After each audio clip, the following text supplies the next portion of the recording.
ភាពនៅពេលប្រលឹមឡើងនៅឯម្ដុំផ្សារតាំងកសាំងបាទនេះគឺស្ថានភាពនៅពេលព្រឹកនេះដែរគឺមានភាពមានញឹកញាប់ពេលបាទគឺមានសភាពកកស្ទះយ៉ាងខ្លាំង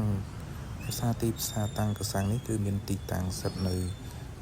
ចិត្តពោធិ៍ចិនតុងពីពលានពោធិ៍ចិនតុងមកគឺមានផ្លូវអតីតផ្លូវដែលមានរថភ្លើងបើកមានផ្លូវរទេះភ្លើងដែលចេញពីពលានពោធិ៍ចិនតុងចាស់ហ្នឹងចាក់មកហើយទីតាំងផ្សារតាំងកសាំងនេះគឺនៅលើផ្លូវ 105K នេះតែម្ដងហើយទីតាំងកែងនេះដែរជារៀងរាល់ព្រឹកតែងតែមានភាពមមាញឹកបាទហើយមានភាពមមាញឹកយ៉ាងខ្លាំងនៅក្នុងពេលព្រឹកនេះផងដែរ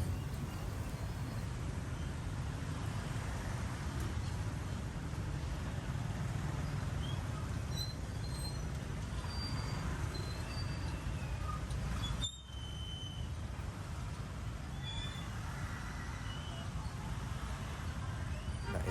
កំពុងតែឈរថតនេះបងណាគឺមានលក់នៅ sandwich បាទបងប្អូន sandwich hamburger hot dog អីបាទនៅទីតាំងកន្លែងនេះគឺជាទីតាំងដែលឆ្ងាញ់បាទខ្ញុំជាអតិថិជនមួយដែរតែងតែមកទិញsandwich នៅទីតាំងនេះមុននឹងធ្វើដំណើរចេញទៅទីកន្លែងផ្សេងៗនៅពេលព្រឹកផងដែរបាទព្រោះទីតាំងនេះគឺមានហើយបញ្ចូលដល់ទីនេះគឺជាផ្សារឈប់បរិយាពិភពថ្មីបឹងឈប់បាទ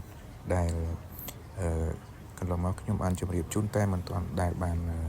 ផ្ដិតរូបភាពនៅតំបន់ផ្សារត្រីបាទនេះគឺទីតាំងផ្សារត្រីនៅផ្សារខាងក្រៅបាទនៅខាងក្រៅផ្សារ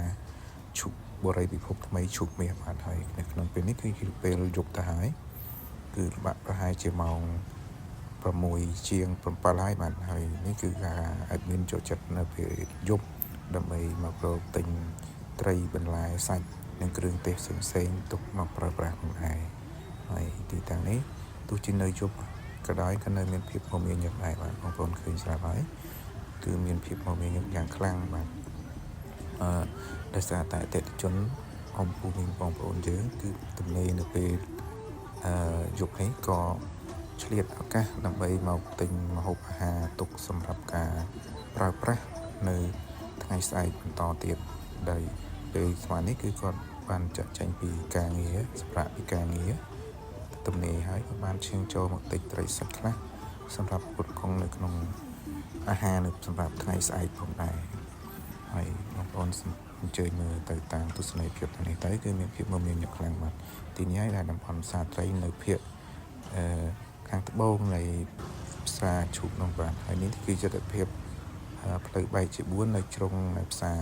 បរិយាពិភពថ្មីបឹងឈូកបាទហើយទីនេះគឺមានហាងតូបលក់ដូរជាច្រើនផងដែរបាទហើយផ្លូវនេះគឺជាផ្លូវ A បាទនៅក្នុងបរិយាពិភពថ្មីបឹងឈូកបាទហើយទីនេះក៏មានភាពមមាញឹកយ៉ាងខ្លាំងដែរ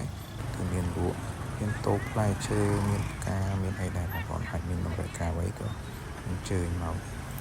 រកជីវរកទិញនៅទីតាំងនេះដែរបាទហើយតោះនេះខ្ញុំ admin សូមជម្រាបលាសូមអរគុណចំពោះការតាមដាននិង